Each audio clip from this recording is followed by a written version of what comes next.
Last 5 seconds. Ready, start.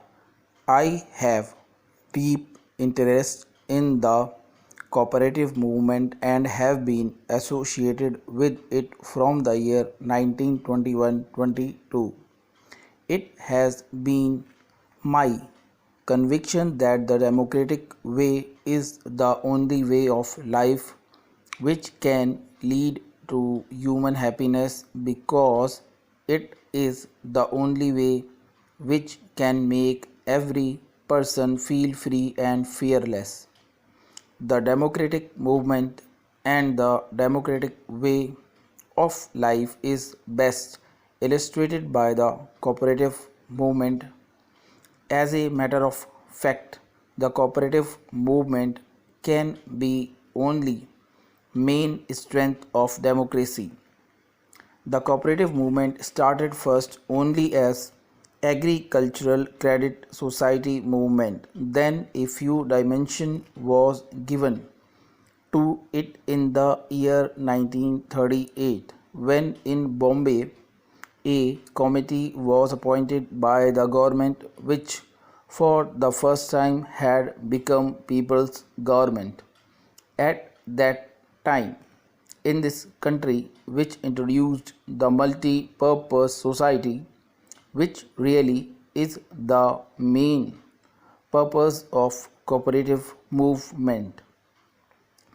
The agriculturist community is the backbone of the whole country because ours is an agricultural society because and 70% of our people today live on agriculture and they are in the villages.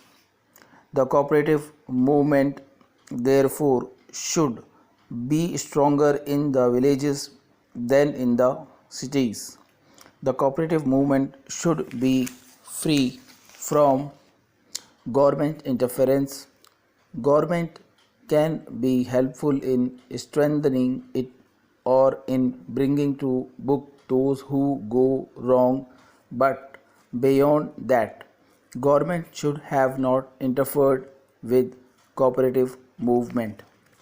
The cooperative marketing is vitally important if the interest of the producers and also the interest of the consumers are properly safeguarded. If they are to be safeguarded, this movement alone can do it if it works properly. What should happen is that the agricultural produce would be marketed by the cooperative marketing society and not by any individual for his own profit. The middleman is necessary for a complicated society to distribute goods and to make them available everywhere. But that instead of an individual doing this work, if it is done by cooperative society, then the middleman agency becomes more helpful to the producers and also to the consumers and to move that there is a federation working here of cooperative marketing societies. Federation is only joining them all and strengthening them, but not undertaking on itself all the duties to be performed, all the directions to be given everywhere. Because a cooperative can be strong only when a society is able to look after itself. That is how they should be enabled to do it. And when a cooperative marketing society functions, it has to function both ways in marketing the goods of members, agricultural produce, and also in supplying credit to the agriculturist. But this requires proper training for those who are working in societies and also a training of the ordinary member of the society. To that we must pay more attention, and it should also be seen that members of the society do not sell their goods privately or through any other agencies because unless this is ensured, the society also will not function properly. It is not necessary that all people should be office bearers, but that is also a general tendency that those who are trying to foster the movement also want to become office bearers and want to be better effective for commercializing it. But those who do not hold any office and still work full time in this work will be more important in this matter, which had happened. This is what we have got to encourage, and that would be through the federation, because federation can then permit this kind of a feeling everywhere and an activity which will lead to this kind of functioning. You should have dedicated workers for this purpose who are dedicated to the movement, that is dedicated to the task of fostering cooperative spirit in the people, so that people do things cooperatively, not only in the marketing but even in other functioning of life in the locality. That is how it should permeate. That should be the test of proper functioning of any cooperative society. Ultimately, if the movement becomes strong everywhere throughout the country, then no food corporation of India will ever be required. As a matter of fact, corporation of the agricultural produce will give sufficient credit generated by yourself by transactions. That is how it has to be worked. Until of course that happens, government has got to help in the process of making them self-reliant and strong. That has got to be done. Have I have no doubt that cooperative movement alone can remove exploitation of the people, because exploitation cannot be removed merely by law. Of course, law can help in the process to some extent, but exploitation of man by man will disappear only when the people are made strong enough to see that they are not exploited. Unless that strength is given to every person, exploitation in one form or the other is bound to survive. Sir, in framing our constitution, we have deliberately attempted to give our courts complete independence so that not only justice may be done, but also that everyone may feel that justice has been done, as those administering it are independent and honest people who have discharged their duty without fear or favor or affection or ill will. That is the great safeguard our Constitution provides against disruptive elements. Let me hope that the Supreme Court will continue to function in an atmosphere of supreme independence and administer justice to all. Within the few years of their existence, the Supreme Court and also the High Courts have had to deal with constitutional questions of great importance, in which the validity of laws passed by the legislatures has been questioned, executive action of government challenged, and protection of the rights of individual as against the state sought.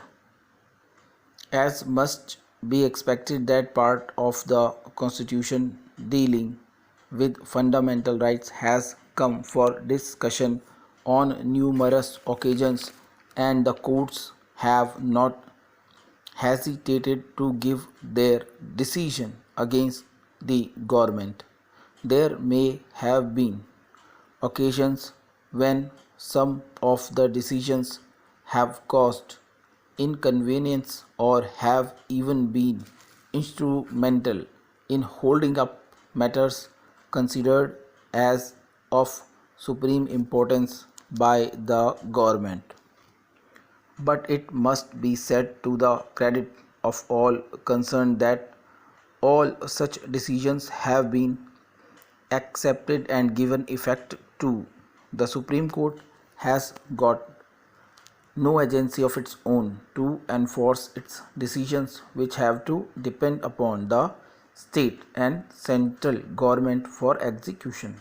It is a matter of congratulation that all such decisions, even where they have gone against their own wishes and policies, have been given fullest effect to by all the parties concerned.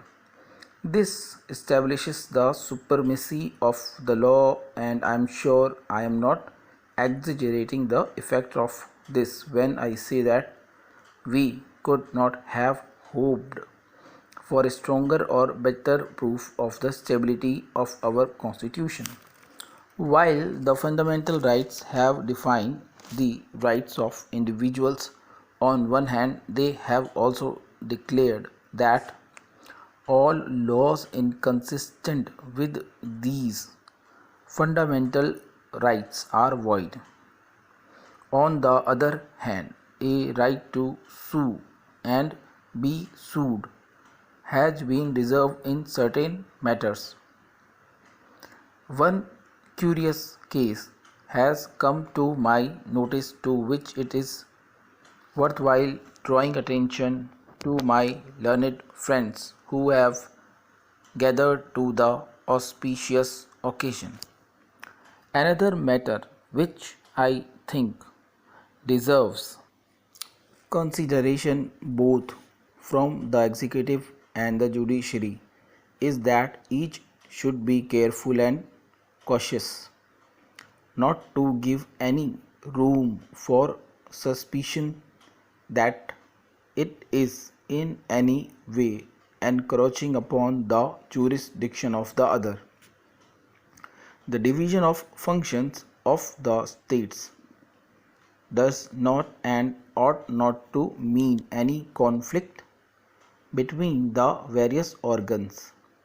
They are all the organs of one entity, the state, and each has its own functions to perform, which it should be free to perform, and in the performance of which there should be no interference by any other. While therefore we may accept as a maxim of great validity the power of the courts to interpret the law so as to serve the purposes of the state, it should never be treated as a jurisdiction for creating new laws by courts under the guise of interpreting existing laws. On the other hand, there should be no attempt on the part of the executive or the legislature to usurp the function of the court.